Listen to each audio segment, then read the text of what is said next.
We're here with Candace from Indivisible New Orleans. Hello. And we're at the rally at the Capitol grounds, NAACP, and we're just a family, a big family here. That's true. I get an opportunity to speak on behalf of what has happened to my son. Yeah. I think back to March the 3rd of 2014, 5:41 a.m. in the morning. Yes. My son called me from New Iberia, Louisiana, and said that Sheriff Department just left and said that LeVic was dead, and they want you to call him. See, but the night before that, when he picked him up, same story. 11:41 at night, they said that it was a fight. He was involved in a fight. My son wasn't involved in a fight. No. See, he had nothing to do with it. If they would have taken him back to the store, he would be alive today. If they went back and questioned the teller, he would be alive today. But I see that was a greater purpose. Greater purpose. That was a greater purpose. Yes. So I don't struggle with that part anymore.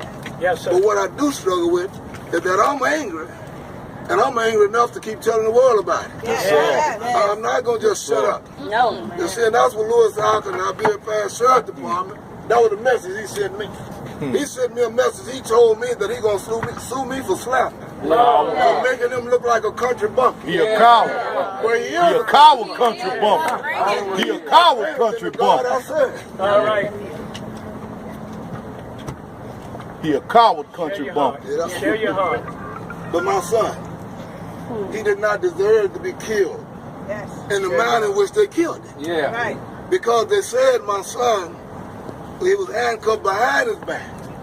And they say he shot himself initially in his back. Yes, But as I heard before, it took the coroner 6 months to give us the coroner report. And when we got the report said he was shot in the chest. And then we told him in the back, my wife and myself, we met with the coroner. Yes, sir. And he told me in my face that my son was shot in the chest. I said, no, but y'all said in the back. He called me a lie. Okay. And I told him, no, sir, the report said he was shot in the back.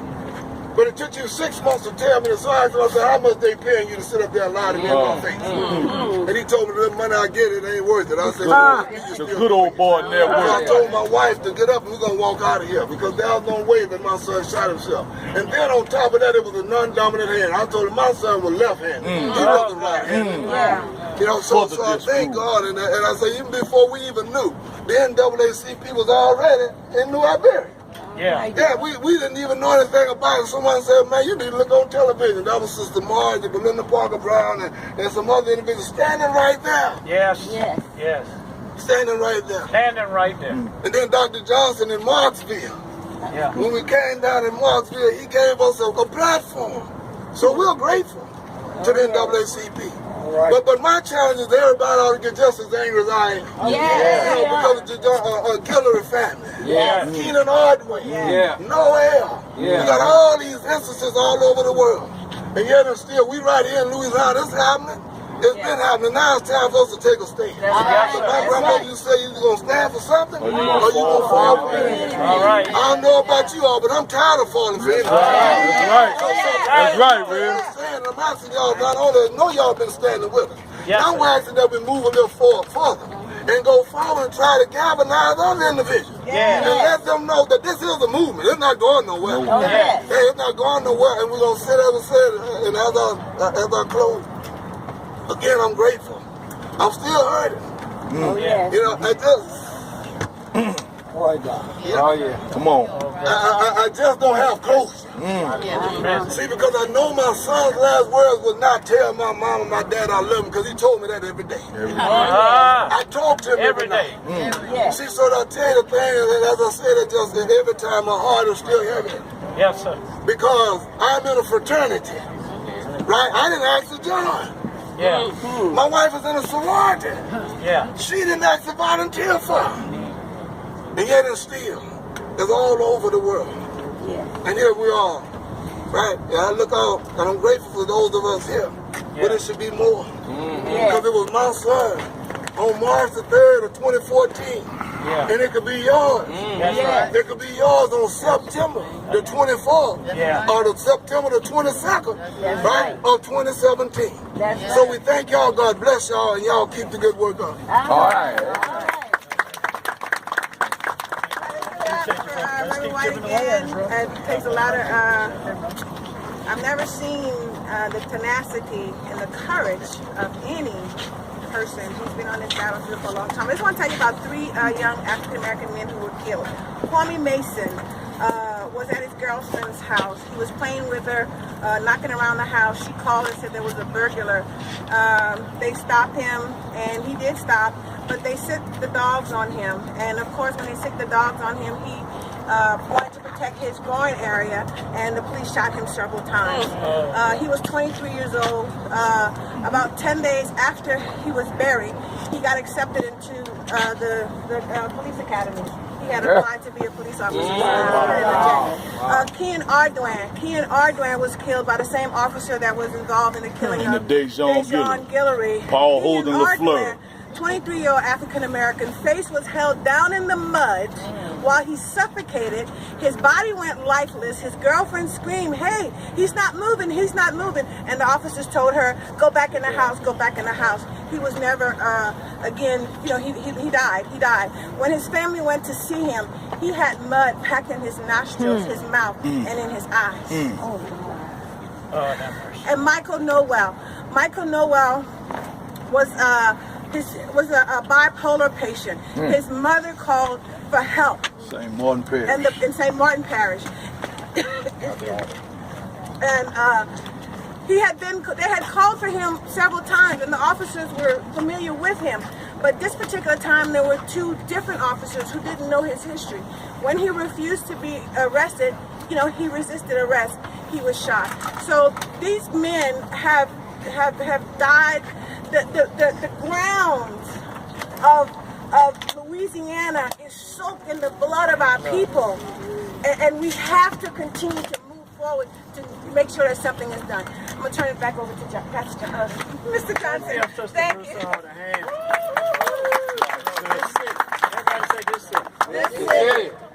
In this city right here, Baton Rouge, the chief of police is appointed.